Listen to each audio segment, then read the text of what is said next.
Pemirsa, Komisi E DPRD Provinsi Sulawesi Selatan melakukan rapat dengar pendapat terkait pemutusan kerjasama yang dilakukan BPJS Kesehatan terhadap sejumlah klinik maupun rumah sakit di Kota Makassar.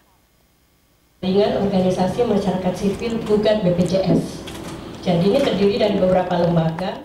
Audiensi antara BPJS dan klinik Cerebellum jadi pembahasan dalam rapat dengar pendapat yang dilaksanakan di gedung Komisi E DPRD Sulsel dan dipimpin langsung Wakil Ketua Irfan Abe dengan turut mengundang Yayasan Pemerhati Masalah Perempuan, BPJS Kesehatan, pihak Cerebellum dan beberapa perwakilan dari pasien klinik Cerebellum. Kurang lebih dari sebanyak 307 pasien yang ada di klinik Cerebellum terpaksa tidak lagi kembali dilayani oleh klinik Cerebellum setelah pihak BPJS telah mencabut kerjasama dengan pihak klinik karena diduga akibat adanya pelanggaran yang telah dilakukan oleh pihak klinik Cerebellum. Melihat kejadian tersebut, Wakil Ketua Komisi E DPRD Sulsel Irfan Abe mengungkapkan harusnya pihak baik BPJS kembali melakukan kerjasama melihat pasien yang ada di RS Cerebellum begitu banyak. Irfan Abe mengungkapkan akan terus memantau perkembangan dari pihak BPJS untuk bagaimana mencarikan solusi terkait permasalahan tersebut dan apabila tidak mendapat perkembangan, DPRD Sulsel akan membawanya ke BPJS Pusat untuk mencarikan jalan keluarnya.